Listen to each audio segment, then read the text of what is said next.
Could President Trump finally be about to recognise Somaliland? Since taking office in early 2025, there's been growing speculation that he could reverse decades of US policy and accept Somaliland as an independent sovereign state. But while powerful voices support the move, many worry about the broader consequences.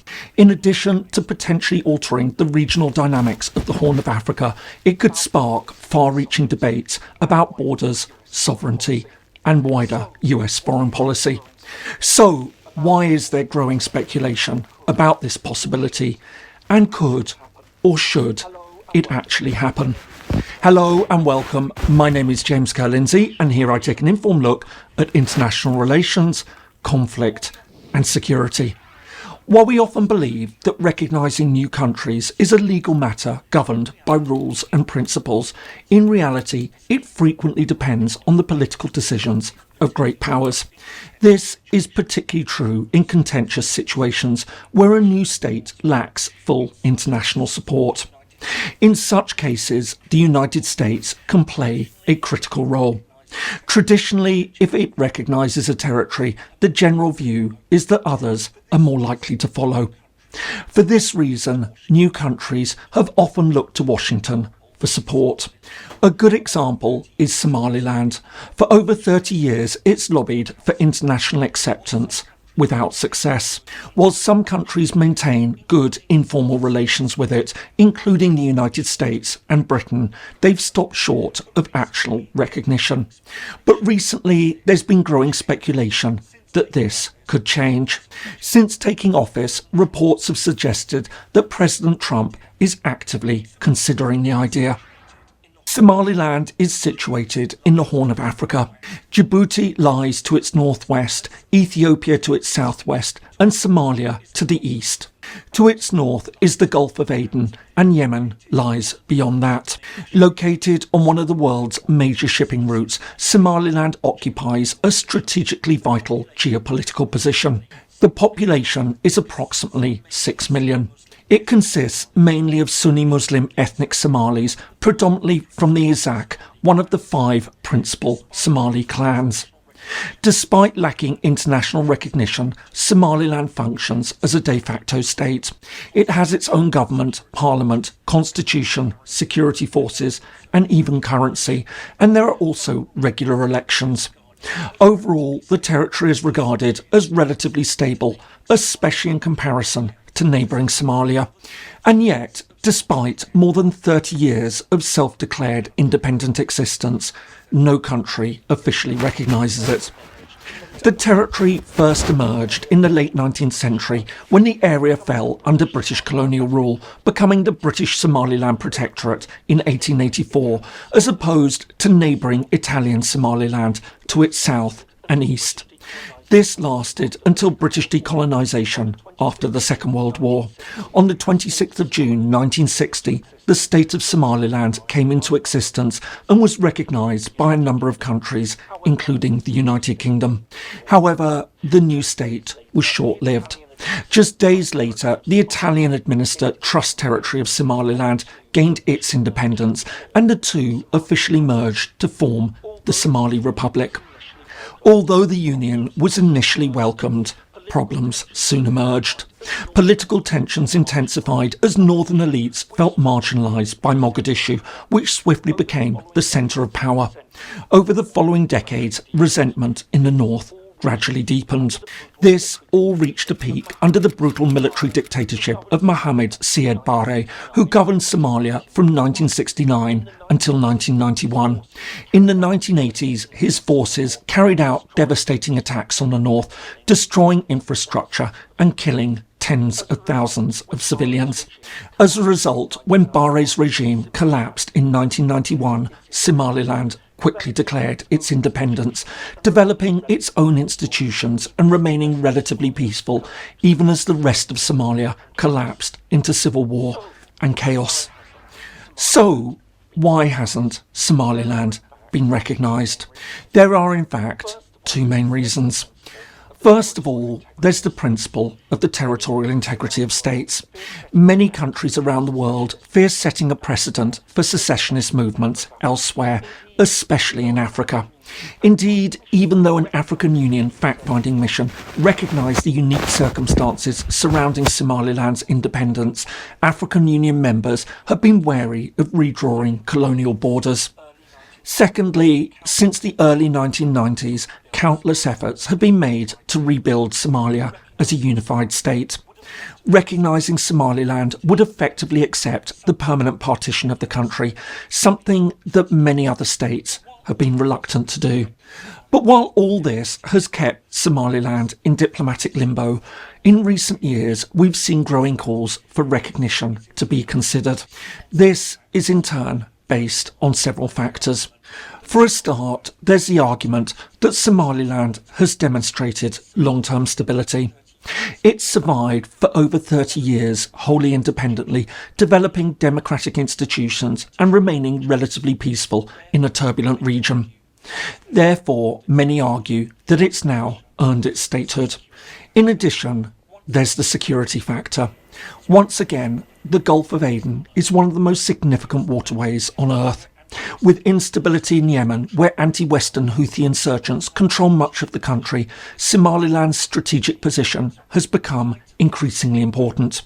Tied to this, the fact that the Somaliland port of Berbera is steadily upgrading its facilities with investment from the United Arab Emirates has only strengthened Somaliland's wider international value.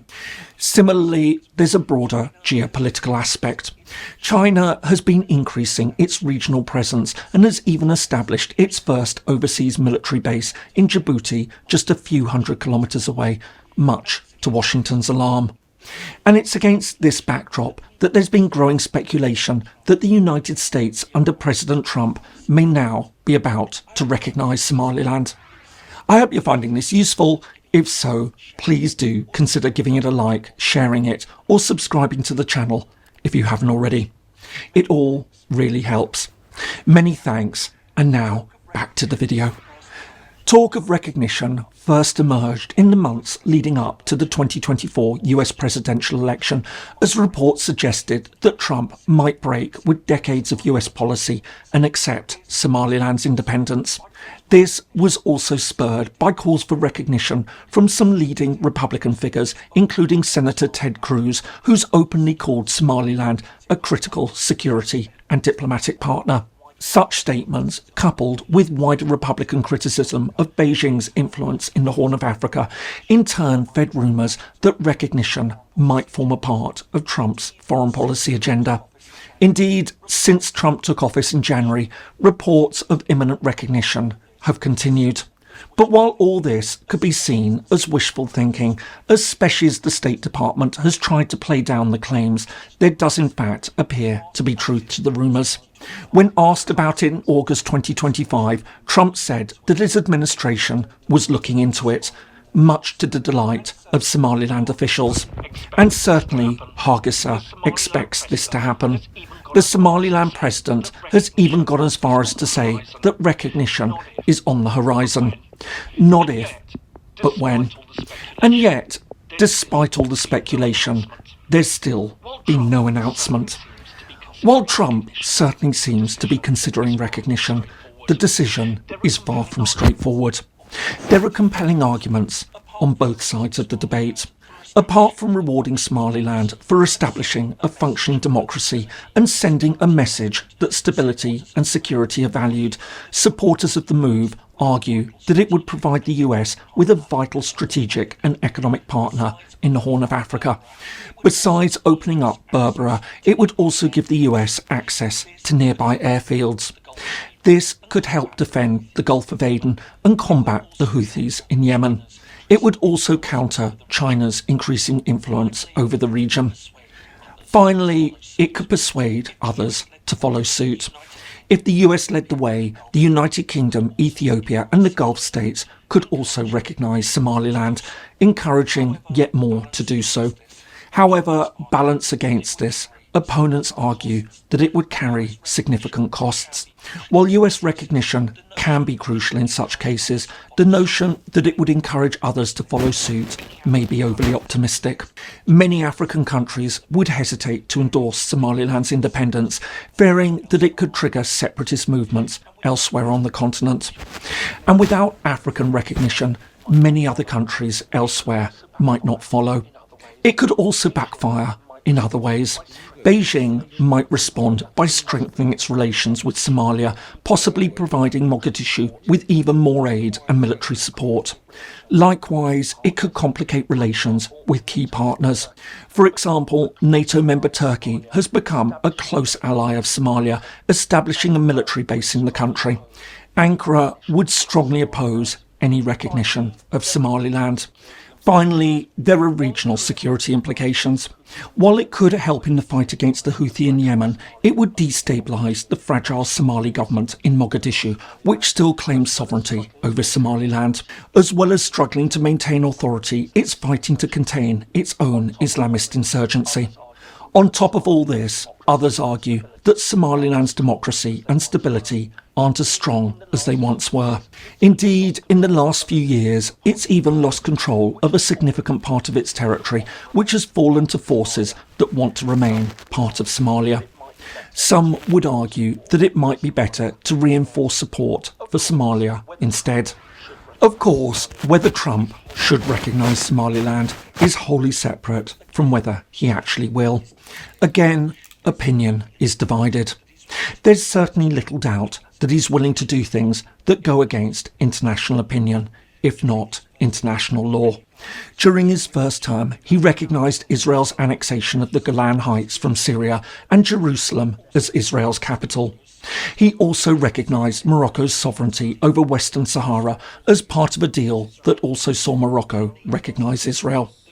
But in these instances, the common link throughout was Israel, a key US ally. While recognising Somaliland could counterbalance China's expanding footprint in the region, it lacks the direct foreign policy significance or domestic value of the other decisions. It would also be unpopular internationally, with no likely benefits at home. In this sense, he may well stop short of full recognition and instead aim to strengthen ties with Somaliland in other ways. For instance, the US could increase its diplomatic presence in Hargeisa. Alternatively, Trump could sign economic, political and even military agreements with Somaliland without formally recognising it as a sovereign state. This approach would allow the US to reap many of the benefits without the drawbacks, even if it would lack the headline-grabbing impact that he so enjoys. But then again, with Trump, one never knows. And it's for all these reasons that excitement certainly seems to be building that the US may be about to take a decisive step with regard to this decades-long issue. The question, of course, is whether, if Trump does recognise Somaliland, any other countries will follow his lead.